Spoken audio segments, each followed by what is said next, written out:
Bueno, buenos días a todos. Espero que el Señor los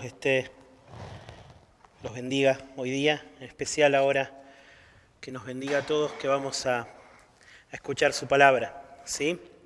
Eh, yo, yo estoy seguro que todos los que estamos acá o hemos dicho o hemos escuchado cosas como estas. A ver si les suena familiar.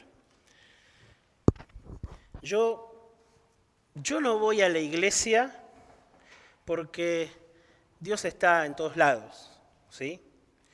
O yo no voy a la iglesia porque yo me relaciono con Dios a mi manera, yo oro en mi casa, yo leo en mi casa y hago las cosas bien y me relaciono con Dios a mi manera. Quizá alguien un poquito más agresivo, no, yo no necesito ir a la iglesia, si ahí hay... Yo conozco a la gente que hay en la iglesia, está lleno de hipócritas. Bien. Quizás a veces un hermanito un poco más espiritual intenta animar a otro hermano que hace mucho no va a las reuniones y le dice: mi hermano, no tenés que ir a la iglesia por los hermanos, tenés que ir por el Señor. ¿Escucharon eso alguna vez? Alguno de ustedes lo dijo, yo sé que alguno de ustedes. Bien. Y así, ¿no? Podríamos ir con un montón de frases similares. Y todas estas expresiones tienen algo en común. Tienen algo en común. Y es que nacen de la convicción de que la relación con los cristianos o la relación con otros cristianos es opcional. Es opcional, ¿sí? En el mejor de los casos es opcional. A veces lo que creemos, decimos estas cosas porque creemos que es innecesaria la relación con otros cristianos, ¿sí? También hay otra cosa que tienen en común todas estas expresiones y sus primos y hermanas, sus semejantes, y es que no son bíblicas, son expresiones que no son bíblicas, que no son ciertas, son contrarias a la palabra de Dios, ¿sí? Todas estas afirmaciones son una declaración de independencia, son formas de evadir el compromiso con otros cristianos y son formas también de evadir la relación con el Señor. Bien, hoy yo quiero usar el tiempo que tengo frente a ustedes para poder abrir las Escrituras y convencerlos de lo siguiente. ¿Sí? Después de la relación con nuestros cónyuges y con nuestros hijos, no hay relación más importante debajo del sol que la relación que podemos tener con otros cristianos. Eso es lo que yo quiero convencerles hoy. ¿Qué tiene que ver esto con la serie de predicaciones que estamos dando sobre la santificación? Bueno, tiene todo. ¿Por qué? Porque el Señor diseñó nuestra relación con otros cristianos para que sea uno de los principales medios para nuestra santificación. Y es justamente por eso, que después de nuestra relación con nuestro cónyuge y con nuestros hijos, no existe otra relación más importante debajo del sol que la relación que podemos tener con otros cristianos.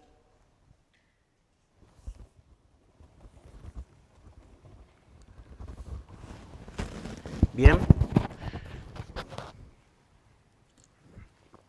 Perdón, hermanos, pero si no mi garganta va a durar 5 minutos. Quizá alguno de ustedes quiera que dure 5 minutos mi garganta. Pero bueno, yo quiero que en nuestra enseñanza de hoy vamos a ver 6 razones por las cuales esto es cierto. ¿Sí? 6 razones por las cuales la Biblia enseña que nuestra relación más importante es nuestra relación con otros cristianos. Y luego quiero que consideremos qué implica eso para nuestras vidas. ¿Qué implica eso? Que si es cierto que la relación más importante que tenemos debajo del sol es nuestra relación con otros cristianos, si es cierto eso, entonces, ¿cómo eso tiene que cambiar? La forma en la que nos relacionamos con otros cristianos y también la forma en la que nos relacionamos con el resto de las personas que nos rodean. ¿Bien? Entonces vamos a ver 6 formas en las cuales somos santificados a través de nuestra relación con la iglesia local, con otros hermanos. ¿Bien? Y vamos a ir de lo más general a lo más particular. Primera razón. Para nuestra primera razón vamos a ir a 2 Timoteo capítulo 3, versículo 15, donde dice así el apóstol Pablo. 2 Timoteo 3:15. Desde la niñez, le dice Pablo a Timoteo, has sabido las sagradas escrituras, las cuales te pueden dar la sabiduría que lleva a la salvación mediante la fe en Cristo Jesús. Toda escritura es inspirada por Dios y útil para enseñar, para reprender, para corregir, para instruir en justicia, a fin de que el hombre de Dios sea perfecto, equipado para toda buena obra. En la presencia de Dios y de Cristo Jesús, que ha de juzgar a los vivos y a los muertos por su manifestación y por su reino, te encargo solemnemente, predica la palabra. Insiste a tiempo y fuera de tiempo. Amonesta, reprende, exhorta con mucha paciencia e instrucción. Y acá vamos a ver la primera razón por la cual nuestra relación con la iglesia local, con los demás creyentes, es esencial para nuestra santificación. Y es porque acá Pablo está enseñando que nosotros somos santificados cuando escuchamos la predicación de la palabra.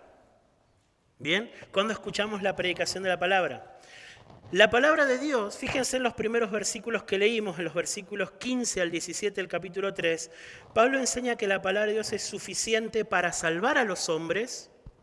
Le dice Pablo a Timoteo, has sabido desde la niñez las sagradas escrituras, las cuales te pueden dar la sabiduría que lleva a la salvación. O sea, la palabra de Dios es suficiente para salvar a los hombres y también es suficiente para perfeccionarnos y para santificarnos. Versículo 16, toda escritura es inspirada por Dios y es útil para enseñar, para reprender, etcétera, a fin de que el hombre de Dios sea perfecto, sea santificado. O sea que la palabra de Dios es suficiente para salvar a los hombres y también para santificarnos. Entonces alguien puede decir, bueno, ven que no necesito la iglesia, tengo mi Biblia, puedo leer mi Biblia. A mí me alcanza con leer mi Biblia, no necesito ir a la iglesia. Pero la siguiente instrucción que Pablo le da a Timoteo, le dice, bueno, puesto que la palabra de Dios es suficiente para salvar y es suficiente para santificar, entonces Pablo no le dice a Timoteo, bueno, quédate en tu casa leyendo tu Biblia, o enseñale a la gente de tu iglesia que se quede en su casa leyendo su Biblia. Predica la palabra, predica. Ojo, tienen que leer sus Biblias, mis hermanos. Ya lo hemos dicho y hemos hablado un montón que para nuestra santificación necesitamos alimentarnos diariamente de la Biblia. Pero hay un evento que sucede cuando el pueblo de Dios se reúne a alabar al Señor, que es que la palabra de Dios es predicada y la predicación de la palabra de Dios es uno de los medios que Dios eligió para salvar y santificar a las personas. Dios eligió la predicación como un medio. ¿Bien? ¿Qué es predicar? Predicar es comunicar una verdad con autoridad. Eso es. Eso es predicar. Es comunicar con una verdad con autoridad.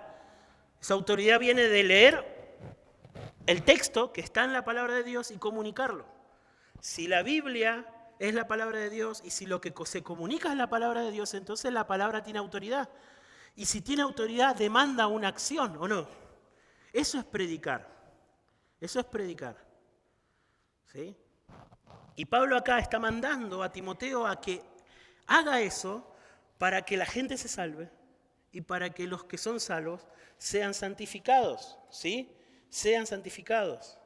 Mi hermano, usted y yo necesitamos una iglesia local porque necesitamos exponernos periódicamente a la predicación a fin de que podamos ser perfeccionados, santificados.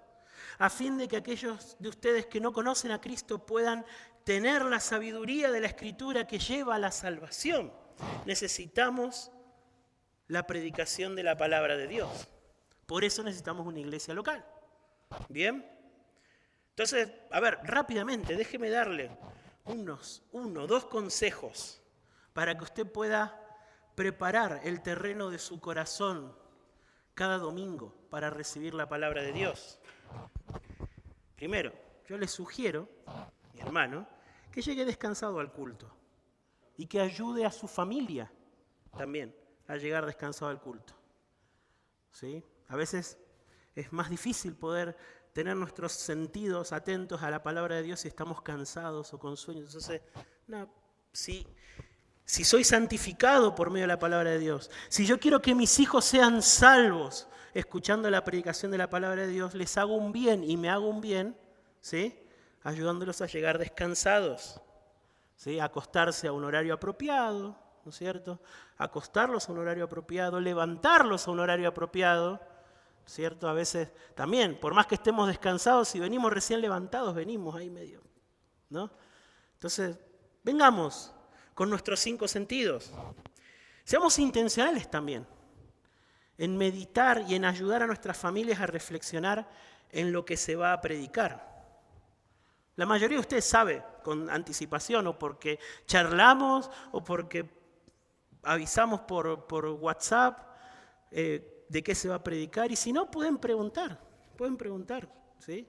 Tranquilamente pueden preguntar si no saben de qué se va a predicar, y pueden ser intencionales en meditar y en meditar junto con sus familias acerca de lo que se va a predicar.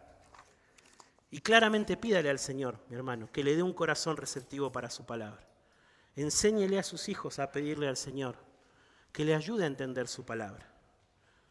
Necesitamos una iglesia local, necesitamos reunirnos con otros hermanos porque necesitamos escuchar la palabra de Dios predicada. Eso en primer lugar. En segundo lugar, también somos santificados cuando otros cristianos nos ayudan a ser más como Jesús. Quiero leer para ustedes un texto un poquito largo, pero no tiene desperdicio. Efesios 4:11. Escuchen. Dice, y Jesús dio a algunos el ser apóstoles, a otros profetas, a otros evangelistas, a otros pastores y maestros. Jesús le dio eso a diferentes personas, diferentes roles en la iglesia. ¿Para qué? A fin de capacitar a los santos para la obra del ministerio, para la edificación del cuerpo de Cristo, hasta que todos lleguemos a la unidad de la fe y del pleno conocimiento del Hijo de Dios, a la condición de un hombre maduro, a la medida de la estatura de la plenitud de Cristo. Entonces ya no seremos niños, sacudidos por las olas y llevados de aquí para allá por todo viento de doctrina, por la astucia de los hombres, por las artimañas engañosas del error. Más bien, al hablar la verdad en amor, creceremos en todos los aspectos en aquel que es la cabeza, es decir, Cristo, de quien todo el cuerpo, estando bien ajustado y unido por la cohesión que las coyunturas proveen, conforme al funcionamiento adecuado de cada miembro, produce el crecimiento del cuerpo para su propia edificación en amor. Bueno, este texto quizá merita una serie entera, ¿sí? Tiene mucho contenido, pero yo quiero resaltar solamente la lógica que hay detrás de este texto, ¿sí? El Señor puso un liderazgo en la iglesia. Él dio a algunos ser apóstoles, profetas, evangelistas, pastores, maestros. Puso un liderazgo en la iglesia. ¿Para qué puso ese liderazgo? ¿Para qué? Versículo 12. A fin de capacitar a los santos para la obra del ministerio. ¿Sí? O sea, el liderazgo está puesto en la iglesia para entrenar a todos los cristianos para que sean capaces de hacer algo que Pablo llama la obra del ministerio. ¿Bien? ¿Qué es esa obra del ministerio? Versículo 13. Hasta que todos lleguemos a la unidad de la fe y del pleno conocimiento del Hijo de Dios. Esa obra del ministerio es una dinámica que sucede dentro de la iglesia que nos conduce a todos a la unidad de la fe y al conocimiento de Cristo, o sea, a nuestra santificación. A nuestra santificación. Entonces, ¿cuál es la lógica? El Señor puso un liderazgo en la iglesia que entrena a todos los cristianos para que los cristianos se ayuden unos a otros a la unidad de la fe y el conocimiento de Cristo, a su santificación. ¿Lo ven? ¿Lo ven? Ahora, esta es la forma en la cual el Señor hace crecer su iglesia. Esa es la forma en la que el Señor hace crecer su iglesia. El Señor podría hacer crecer su iglesia de un montón de otras maneras, pero Él decidió que su iglesia crezca por medio de las relaciones interpersonales de los cristianos. Él decidió que la iglesia crezca de esa manera. Bien, en otras palabras, los creyentes crecen en su conformidad a Cristo cuando se dedican a relacionarse con otros creyentes y ayudarlos a que crezcan en su conformidad a Cristo. Así crecemos. Así nos edificamos en amor, dice Pablo. Nos edificamos en amor. Así llegamos todos juntos. Fíjense que eso es lo que dice Pablo, para que lleguemos todos juntos a la medida de la estatura de la plenitud de Cristo. ¿Sí? No es una tarea individual y el Señor no diseñó la vida cristiana para que sea así. El Señor diseñó nuestra vida cristiana, diseñó nuestra santificación para que suceda en el contexto de relaciones con otros cristianos. Bien, insisto, Él podría haberlo hecho de otra manera, pero Él decidió que sea así. Él decidió que su poder transformador, santificador, fluya a través de relaciones interpersonales, en donde los cristianos nos edificamos los unos a los otros. ¿Qué significa esto para todos nosotros? ¿Qué significa? Bueno, en principio significa que todos los cristianos somos llamados a hacer esta obra del ministerio, ¿o no? Pablo lo dice acá directamente. Los líderes entrenan a todos los santos para hacer la obra del ministerio. ¿Sí? La iglesia no es algo como el cine, donde nos sentamos como espectadores y hay una pantalla o un predicador o un liderazgo que hace todas las cosas y todos los demás estamos sentados como espectadores. No. La iglesia local es un conjunto de relaciones en donde todos los santos nos estamos edificando unos a otros, todos, los más nuevos con los más antiguos, los que saben poquito y los que saben un montón, ¿sí? Todos nos estamos relacionando. Y esto nos llama, mis hermanos, a algo que yo creo que en particular nuestra iglesia necesita aprender. Quiero exhortarlos personalmente, mis hermanos, a esto. Nosotros tenemos que ser intencionales en tener relaciones edificantes. Necesitamos crecer mucho en esto, hermanos. Mucho. Necesitamos tener relaciones edificantes. Necesitamos tener conversaciones edificantes. ¿Sí? En general, no sé por qué nos cuesta tanto hacerlo. ¿Sí? Hay muchos vínculos en nuestra iglesia y vínculos muy bonitos, amistades lindas, nos visitamos, pasamos tiempo juntos. No es ese un aspecto en el que somos débiles, pero sí puedo decir desde lo que los conozco y desde lo que me relaciono con la mayoría de ustedes, es que en general, más allá de algunos casos particulares, pero en general hay grandes dificultades para tener relaciones intencionalmente edificantes. Conversaciones edificantes, conversaciones acerca del Señor, conversaciones acerca de lo que se lee de la Escritura, de lo que se escucha de la Escritura, de lo que se predica cada domingo, cuesta mucho, ¿sí? A veces cuando un hermano o una hermana vence alguna de esas dificultades y nos comparte algo del Señor o de la palabra, solo asentimos con la cabeza, ¿no? Sí, qué bueno, y después seguimos charlando de alguna otra cosa. Nos cuesta entrar en esa dinámica de poder abrir nuestro corazón, compartir nuestra relación con el Señor con otros hermanos, ¿bien? Más allá de alguna que otra frase medianamente enlatada, ¿no? Como decir, sí, la verdad que sí, o sí, es muy bueno, sería muy bueno, etc. Mis hermanos, tómenlo como una exhortación con mucho amor porque pienso que puede hacer mucho bien a la iglesia. ¿Sí? No vamos a ser santificados por hablar del clima. ¿Sí? No, vamos a ser santificados cuando compartimos los unos a los otros la verdad en amor. ¿Bien? Y no estoy diciendo que esté mal que tengamos relaciones amistosas y que eventualmente hablemos del clima. No estoy diciendo que esté mal, ¿sí? Pero lo que sí pienso que tenemos que incorporar es conversaciones intencionalmente edificantes en nuestras relaciones. Y que haríamos muy bien muy bien en incorporar a las amistades que ya tenemos dentro de la iglesia. ¿Bien?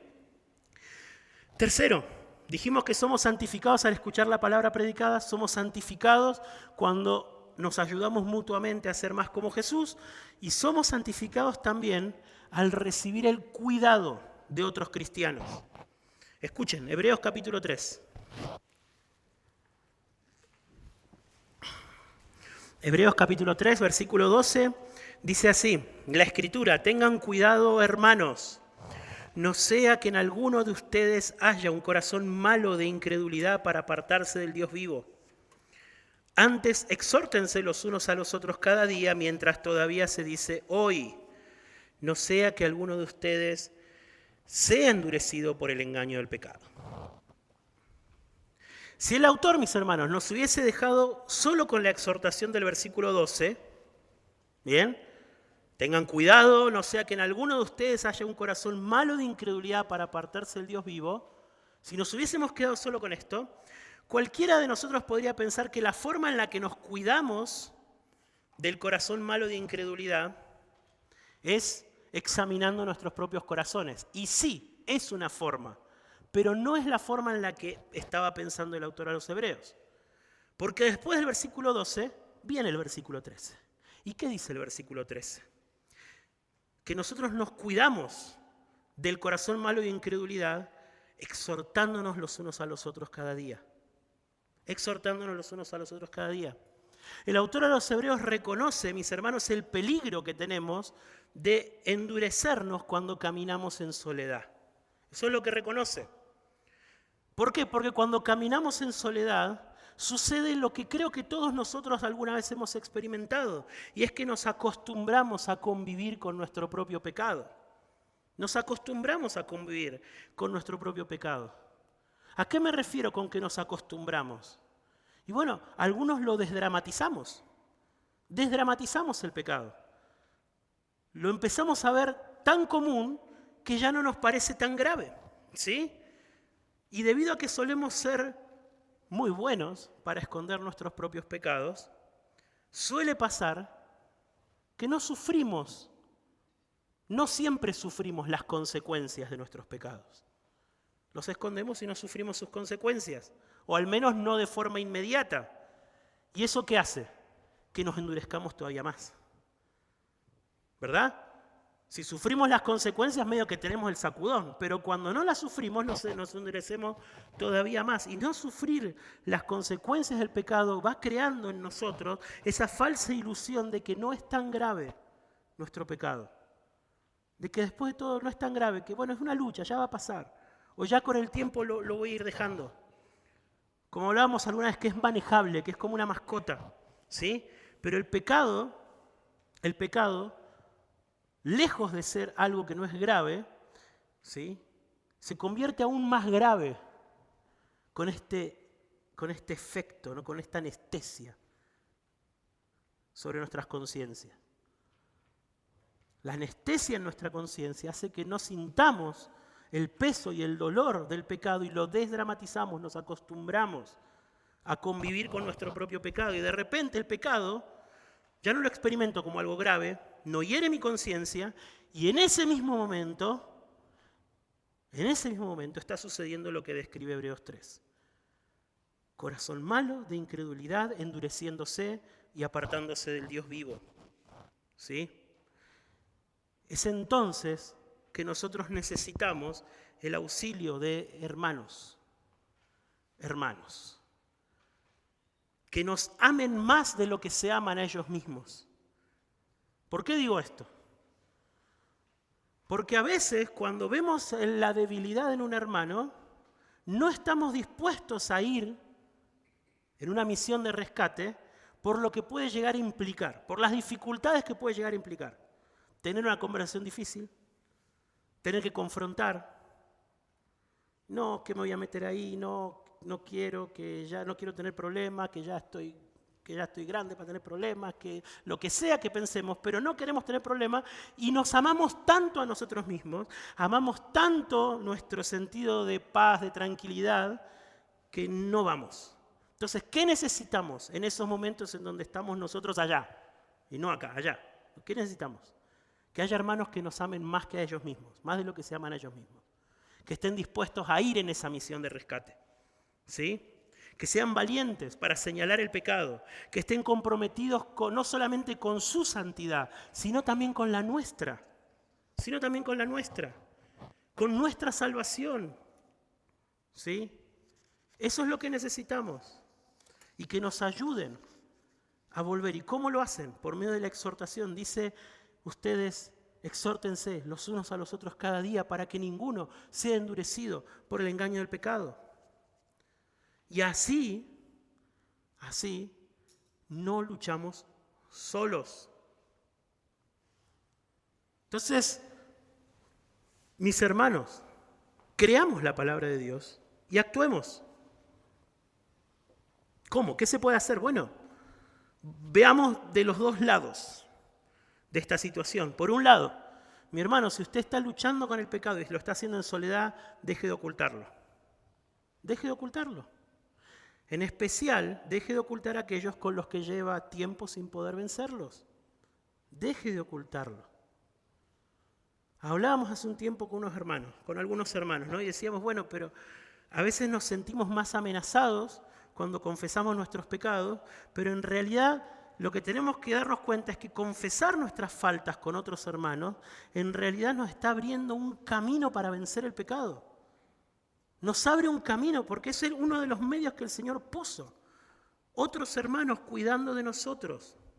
Y no estoy hablando de que usted se pare un día en un culto y ventile públicamente todos sus pecados o algún pecado delante de todos. No, pero tome a un hermano con el que usted tenga alguna relación más cercana, que piense que es más maduro espiritualmente que usted. Invítelo un día a tomar un café en una estación de servicio, en algún lugar, siéntense y dígale, mire hermano, estoy luchando con esto, ayúdame, orá por mí, ayúdame, preguntame cada semana cómo voy. Pero abra su corazón a otro hermano, confiese su falta, porque ese es el camino que el Señor dio para que nosotros dejemos de ser endurecidos por el engaño del pecado. Y por otro lado, me paro ahora del otro lado. Cuando usted reciba a un hermano que le confiesa su falta, mi hermano, sea discreto y ámelo. Sea discreto y ámelo. Piense, él ha vencido una montaña así gigante de prejuicios y temores para poder acercarse a usted y poder confesarle sus pecados. Sea discreto, no lo ventile. No lo ventile, sea discreto. Eso es lo que hace el amor. Sí, el amor cuida el buen nombre de las demás personas. Cuide el buen nombre de su hermano. ¿Sí? Y por otro lado, ámelo y sea intencional en ayudarlo a luchar con el pecado. A veces nos comparten cosas que son tan personales y tan difíciles que hasta nos da miedo después retomar la conversación. No hagamos eso. No hagamos eso. Ayudemos. Recuerden, cuando hablamos de nuestra santificación y de la batalla contra el pecado, lo que está en juego es nuestra vida eterna. Entonces, veamos lo que está en juego y actuemos en consecuencia.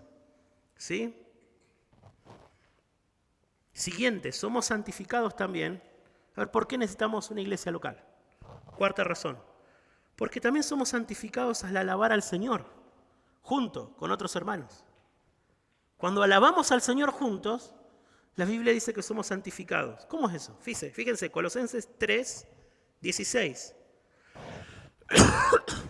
Que la palabra de Cristo habite en abundancia en ustedes, con toda sabiduría, enseñándose y amonestándose unos a otros con salmos, himnos y canciones espirituales, cantando a Dios con acciones de gracia en sus corazones.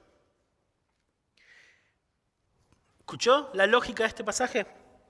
Que la palabra de Cristo habita en ustedes con toda sabiduría, enseñándolos, amonestándolos unos a otros. ¿Cómo? Con salmos, himnos y canciones espirituales.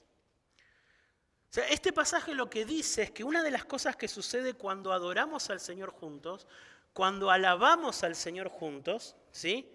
Con canciones bíblicas, porque la palabra de Cristo tiene que morar en nosotros a través de esas canciones, O sea, la palabra de Cristo tiene que venir a nosotros a través de esas canciones. Cuando alabamos al Señor, ¿qué sucede? Ellas nos enseñan, ellas nos amonestan. Ellas nos enseñan y nos amonestan. Eso es lo que hace la palabra de Dios. Pero también viene la palabra de Dios a través de canciones que cantamos al Señor.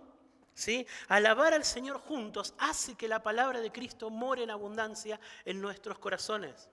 Alabar al Señor juntos, las canciones bíblicas hermosas que cantamos juntos cada domingo, sellan la verdad de la Escritura en nuestro corazón y nos enseñan y nos amonestan. Y si la palabra de Cristo se sella en nuestro corazón, somos santificados. Sí, entonces somos santificados también al alabar al Señor con otros cristianos. ¿Bien? Finalmente, en quinto lugar, somos santificados también cuando otros cristianos nos ayudan en nuestra restauración después de que hemos pecado. Fíjense, Gálatas 6:1, el apóstol Pablo exhorta a los Gálatas y les dice: hermanos, aun si alguien es sorprendido en alguna falta, ustedes que son espirituales, restáurenlo en un espíritu de mansedumbre, mirándote a ti mismo, no sea que tú también seas tentado. ¿Sí? Este texto, mis hermanos, es asombrosamente realista. Asombrosamente realista. ¿Sí? No sé si alguna vez ustedes se han puesto a pensar en lo interesante que es cómo nos esforzamos cuando estamos acá todos juntos en mostrar lo bien que estamos caminando con el Señor todos, ¿o no? A veces nos esforzamos tanto que cuando pensamos que hemos tenido una mala semana ni siquiera queremos venir y encontrarnos con los demás hermanos. Nos encanta cuando estamos acá todos juntos mostrar nuestra mejor cara de cristiano evangélico. ¿Sí? Lo mucho que nos esforzamos por ocultarnos cuando caemos y reaparecer cuando estamos bien. ¿Sí? ¿Pasa o no pasa? ¿Es así? ¿O yo soy el único que lucha con esas cosas? No, es así, es así. Pero la verdad es que no podemos esconder el elefante en el comedor. Todos somos pecadores. Es así, seguimos luchando con el pecado.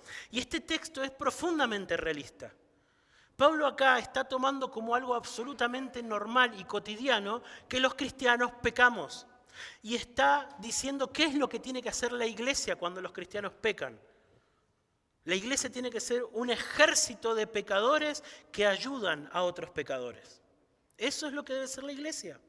Ustedes que son espirituales restauren al hermano que ha caído. Y uno puede acá pensar, bueno, Pablo está pensando en dos, un grupo espiritual, seguro ellos nunca pecan. No, mirándote a ti mismo, dice, no sea que tú también seas tentado. O sea, estas personas que van a ayudar también están expuestas y son vulnerables al pecado. Somos pecadores, como dijo alguien alguna vez, somos un mendigo hablándole a otro y diciéndole dónde hemos encontrado el pan. Eso es lo que somos, ¿sí? Es más, a ver, ¿cómo podemos poner en práctica este principio en medio nuestro? Bueno, de nuevo, me voy a parar de los dos lados. Si usted ha confesado un pecado a un hermano, ha pedido ayuda, ¿sabe qué es lo que tiene que hacer? Tiene que disponerse a ser ayudado. Tiene que disponerse a ser ayudado.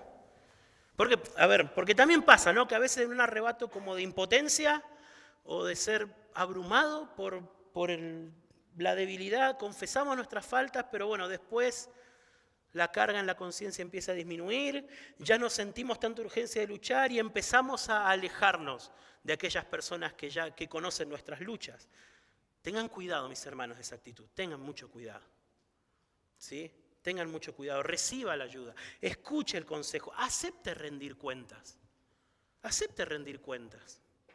Recuerde que el pecado es cosa seria. ¿Sí? Recuerde que el pecado es cosa seria. Por otro lado, me paro del otro lado, de nuevo, si un hermano ha pedido su ayuda, le confesó su pecado, insisto en que usted debe tratar con ese hermano bíblicamente. Hay una exhortación acá, restáurenlo, restáurenlo. ¿Qué significa tratar bíblicamente con el pecado? Nosotros no podemos tratar bíblicamente con el pecado sin el Evangelio. No podemos hacerlo. Un hermano que ha pecado, que ha caído, antes de escuchar qué es lo que tiene que hacer ahora, tiene que volver a escuchar qué es lo que Cristo hizo por él. Y que hay perdón para ese hermano solamente porque Cristo murió por ese pecado. Y tiene que aferrarse a lo que Cristo hizo por él.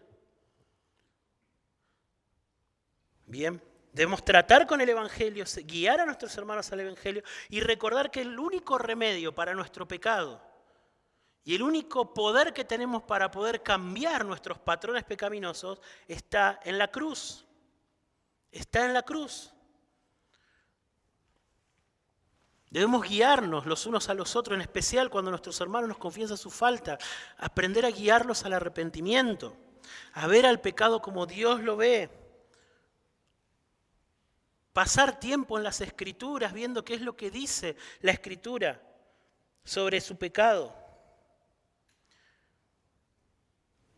despertar el odio por ese pecado en el corazón de nuestro hermano y acompañar en la lucha. Eso es restaurar. Acompañar, no dejar solo. Hay una instrucción acá, restauren, restauren. Finalmente, en sexto lugar, somos santificados también, mis hermanos, cuando otros cristianos nos estimulan al amor y a las buenas obras. Hebreos 10:24 dice, consideremos cómo estimularnos unos a otros al amor y a las buenas obras. Este pasaje también es interesante y también es muy realista, ¿bien? Porque de fondo, la motivación de fondo en este pasaje es el pensamiento de que usted y yo necesitamos permanentemente relacionarnos con otros cristianos que nos ayuden a salir de nosotros mismos. ¿Sí? Que nos ayuden a dejar de mirarnos a nosotros mismos, a nuestros propios intereses privados, problemas personales y necesidades insatisfechas. Todos tenemos, ¿sí? Y no les estoy bajando el precio. Como dijimos hace algún tiempo, todos estamos en mayor o en menor medida pasando diferentes aflicciones y algunos de ustedes están sufriendo mucho. No le estamos bajando el precio a eso. Pero a veces sufrimos más de la cuenta porque estamos mirándonos demasiado a nosotros mismos. Y acá el autor dice que nosotros tenemos que considerar cómo estimularnos los unos a los otros al amor y a las buenas obras. Preste atención a cada palabra. Le está pidiendo que seamos intencionales, por eso dice consideren. Seamos intencionales en pensar maneras en las cuales vamos a estimularnos los unos a los otros a hacer buenas obras y obras de amor. ¿Sí? Cuando estemos con otros hermanos, van a pasar diferentes cosas. Usted, por ejemplo, cuando esté con otros hermanos, va a poder ver de primera mano necesidades que otras personas tienen. No solamente sus necesidades. Insisto, a las cuales no le estoy bajando el precio, que sin duda las tienen, pero usted va a poder ver otras necesidades también. Va a poder ver otras necesidades. Y usted va a poder tener oportunidades de poder suplirlas. Usted nunca va a saber cuáles son las necesidades de sus hermanos si no pasa tiempo con ellos. ¿Sí? ¿Cómo voy a saber yo que mi hermano no llega a fin de mes si yo no lo visito y me doy cuenta que para el 20, para el 25 no tiene cosas en su alacena? ¿Cómo voy a saber yo? ¿Sí? No tengo forma. Estoy poniendo un ejemplo, ¿no es cierto? Nosotros somos llamados en este pasaje activamente a estimularnos los unos a los otros. Activamente, a ver una necesidad e ir a buscar a otro hermano. Mira, este hermano le está pasando esto, está pasando por esta dificultad, por esta prueba, por esta enfermedad, por esta necesidad. ¿Por qué no hacemos algo? Y vamos y lo ayudamos. Consideren cómo estimularse los unos a los otros. Entonces, cuando yo me relaciono con un cristiano de esa manera, ayudando a mi hermano y recibiendo su ayuda para poder ver las necesidades de otro, también estoy siendo santificado. También estoy siendo santificado. Y si usted es como yo y lucha como el egoísmo, también necesita pasar tiempo con otros hermanos. En especial, con los hermanos que son más generosos y misericordiosos en la iglesia. Pase tiempo con esos hermanos. Si usted lucha con el egoísmo, si usted lucha con la avaricia, pase tiempo con hermanos generosos, que todo el tiempo le van a estar hablando y mencionando necesidades de otras personas. Pase tiempo con hermanos compasivos, que le estén hablando de las necesidades y de los dolores de otro. Le van a ayudar a mirar oportunidades de servir a los demás, en donde usted se va a poder involucrar en formas que probablemente ellos ya estén ayudando a los demás. Somos limpios, somos librados del pecado del egoísmo, del egocentrismo, de la avaricia, por medio de recibir el estímulo de otros hermanos que nos ayudan a ver las necesidades y a poder hacer obras de amor entre nuestros hermanos. 6 formas, hemos visto, en las cuales nuestra relación con los cristianos nos santifican. Ahora, ¿qué implica esto para nosotros? La gran conclusión, mis hermanos, de esta enseñanza es que nuestra santificación sucede en comunión, en compañerismo, en amistad, en un compromiso real y duradero con otros cristianos. Así sucede nuestra santificación. Así sucede nuestra santificación. Nuestra santificación sucede por el Espíritu, por la fe, por la palabra y por la comunión de los cristianos. Por la comunión de los cristianos. ¿Se dan cuenta por qué la relación con otros cristianos es la más importante que tenemos debajo del sol? Y no significa que nuestros hermanos cristianos no tengan ningún defecto. Estamos llenos de defectos. Hasta a veces podemos ser personas muy difíciles. Hasta a veces puede haber personalidades que no son compatibles, dirían hoy. Pero el Señor ordenó que así suceda nuestra santificación. Para que la gloria sea toda de Él. Para que cuando el hermano que tiene una personalidad que para usted es difícil se acerque a usted, el Señor use a ese hermano para librarlo a usted del pecado. Así el Señor diseñó nuestra santificación. Bien. Entonces quiero terminar dando muy brevemente, ¿sí?, 3 aplicaciones de esta enseñanza. La primera aplicación, mis hermanos, lo mencioné al pasar y ahora me voy a detener en esto. Tengan relaciones profundas entre ustedes. Tengan relaciones profundas entre ustedes. Tener relaciones profundas demanda tiempo. Tener relaciones profundas si demanda tiempo, demanda elegir. ¿A qué me refiero elegir? Que quizás tenga que elegir dedicarle menos tiempo a otras relaciones para poder dedicarle más tiempo a las relaciones con los cristianos. Esto puede ser muy difícil. ¿Por qué puede ser muy difícil? Porque quizás yo tenga relaciones muy, muy queridas, muy cercanas, de muchos años, con personas que hoy no están siguiendo al Señor. Y no está mal, no les estoy diciendo que esté mal. Pero el tiempo es limitado. El tiempo es limitado. Y si yo tengo que elegir, somos llamados acá a edificar relaciones profundas con los cristianos.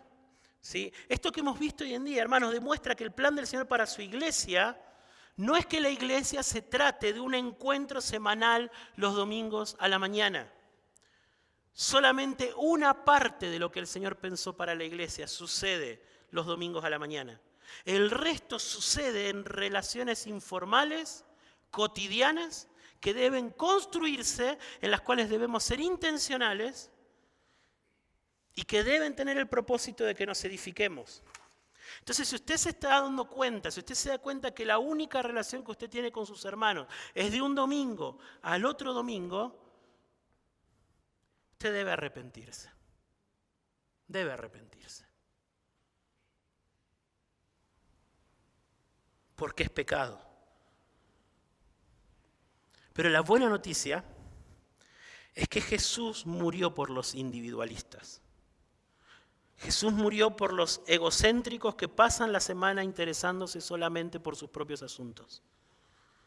Él murió para perdonarlos y para librarlos para siempre del egocentrismo y del individualismo, para que puedan vivir vidas de amor.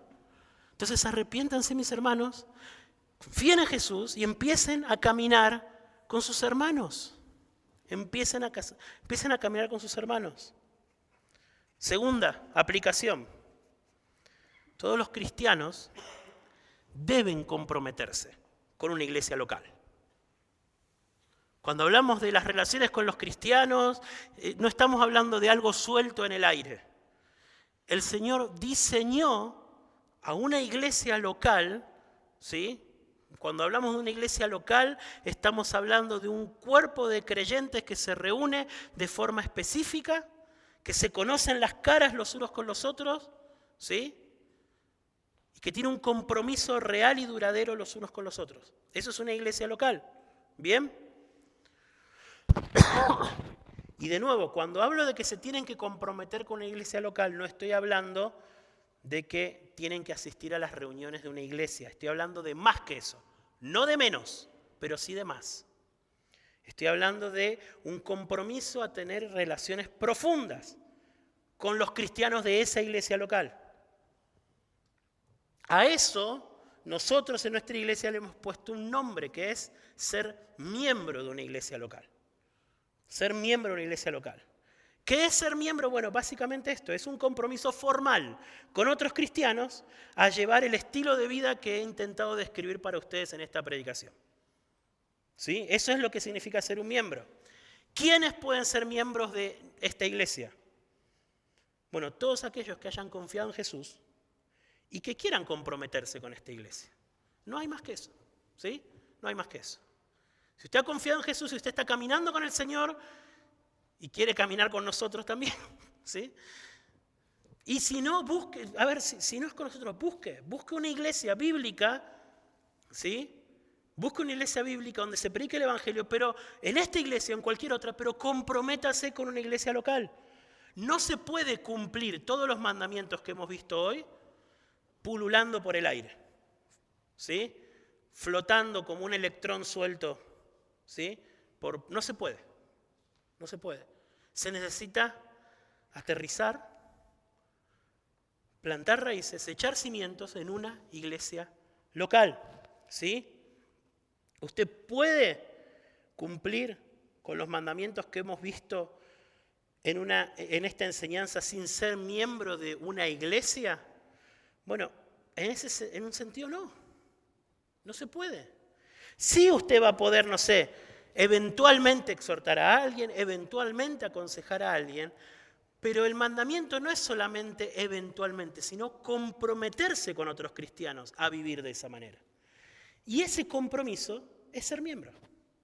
Si usted se compromete a vivir de esa manera con otra persona, con otros cristianos, ya está siendo miembro de esa iglesia. ¿Sí?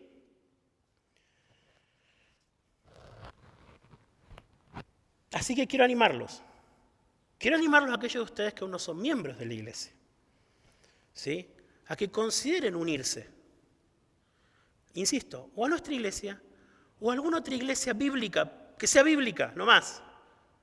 Pero no anden solos por la vida. Están expuestos, como hemos visto. Están expuestos. Y finalmente, mis hermanos, busquemos la santidad todos juntos. Busquemos la santidad todos juntos. Luchemos juntos contra el pecado. Luchemos juntos contra el pecado. Ataquemos juntos al pecado en medio nuestro. ¿Sí? Hagamos causa común con aquellos en medio nuestro que están luchando con sus pecados, que están sufriendo por el pecado. ¿Sí? Que no se vea en medio nuestro a ningún cristiano solo, haciendo lo que puede para luchar contra el pecado. Que eso no se vea en medio nuestro. Que eso no se vea en medio nuestro. ¿sí? Luchemos todos juntos contra el pecado, ayudémonos, guiándonos al Evangelio los unos a los otros, guiándonos a la cruz, llevándonos los unos a los otros al arrepentimiento, estimulándonos los unos a los otros a amar al Señor y amar a otros cristianos, y así, busquemos juntos la santidad. Recuerden, sin ella nadie va a ver al Señor. Oremos. Señor, te agradezco por haber podido en esta mañana reflexionar juntos en lo que tu palabra enseña acerca de la comunión, del verdadero cristianismo, de lo que significa realmente seguir a Jesús, que significa seguirlo en familia, seguirlo con otros cristianos. Señor, ayúdanos, que tu Espíritu nos ayude, Señor, a poder ver con claridad nuestra necesidad de tener comunión real, verdadera, profunda, espiritual los unos con los otros, Señor.